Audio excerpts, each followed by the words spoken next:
안녕하세요. 김용진 목사입니다. 이 영상은 성경 통독하시는 데 도움을 드리기 위해 마련한 영상입니다. 통독을 하면서 익숙하지 않는 배경과 내용들로 인해 어려움을 겪는 성도분들이 조금이나마 도움이 될까 싶어 마련한 것인데요. 조금만 관심을 기울이시면 읽으시는데 유익이 있을 겁니다. 그럼 오늘 읽을 부분에 대한 안내를 해드리겠습니다.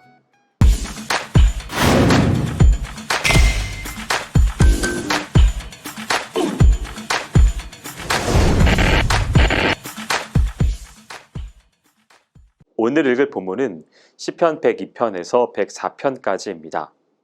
시편 102편은 이스라엘 민족의 바벨론 포로 시대라고 하는 암울한 상황을 배경으로 하여 지어진 것으로 민족적 순환을 개인적인 아픔으로 표현하여 이스라엘 민족의 곤고함을 탄식하며 그들의 죄를 고백하고 이스라엘의 회복을 간절히 열망하는 시입니다.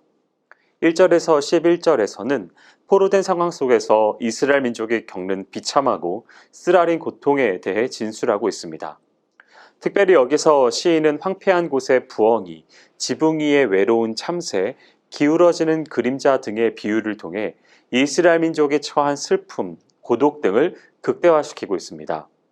12절에서 22절에서는 빈궁한 자나 갇힌 자들의 탄식에 응답하시고 긍휼을 베푸시는 하나님에 대한 신앙을 고백함으로써 고통받는 이스라엘의 회복에 대한 굳은 신념을 노래합니다. 마지막으로 23절에서 28절에서는 자신의 무기력함을 인정하며 영원 불변하시는 그 하나님의 속성에 근거하여 그것에 대한 하나님의 영원한 주권적인 섭리와 보호를 확신하며 찬양하는 내용으로 구성되어 있습니다. 그리스도인은 어떤 이유로 고통을 당하든지 그 모든 고통을 하나님께 아뢰고 구원의 은혜를 요청해야 합니다. 예수님께서 그 모든 고통을 친히 경험하시고 담당하셨기 때문에 고통당하는 우리의 마음을 충분히 헤아리시고 구원하실 것입니다. 또 교회가 내적인 문제나 외적인 핍박으로 고통을 당할 때 우리는 역시 교회가 당하는 고통을 나의 고통으로 여기며 주님의 긍휼과 교회의 온전한 회복을 구해야 합니다. 성도와 교회의 회복과 영광은 우리들이 가진 능력이 아니라 영원토록 우리와 함께 하실 주님의 긍휼과 능력에 달려있기 때문입니다. 하지만 개인적이거나 교회적인 고통에서의 구원은 단지 문제 해결만을 위한 것이 아닙니다. 성도와 교회의 회복은 열방과 미래의 수많은 사람들이 주께로 돌아와 하나님께 예배하기 위한 통로입니다. 빈궁한 자들의 기도를 들으시고 멸시치 않으시는 하나님의 이름을 교회는 세상을 향해 선포해야 합니다. 그 선포를 통해서 모든 민족과 나라 가운데서 구원받은 주의 종들이 영원히 하나님 앞에 서게 될 것입니다. 시편 103편은 다윗의 시로서 자신의 삶 속에서 체험한 하나님의 인자하심을 찬양하고 있는 내용으로 그 내용의 풍성함이 시편 전체 중에서 가장 아름답고 뛰어나다고 평가되는 시입니다.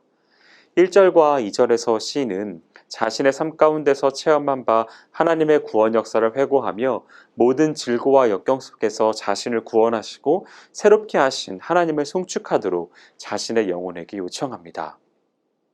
다음으로 3절에서 18절에서는 시인 자신의 개인적인 경험에서 벗어나 이스라엘의 역사 속에서 보여주신 하나님의 인자하심과 언약의 충실하심에 대하여 회고합니다.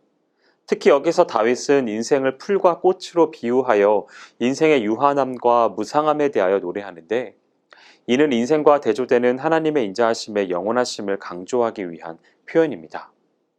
끝으로 19절에서 22절에서는 만유의 통치자 되시는 하나님께 대한 전 우주적인 찬양으로의 권면을 하고 있습니다. 시인은 자신의 삶의 모든 순간이 하나님의 사랑과 자비의 연속이었음을 노래합니다. 그와 마찬가지로 오늘날 우리들의 삶 역시 하나님의 사랑과 자비의 은혜로 된 것입니다.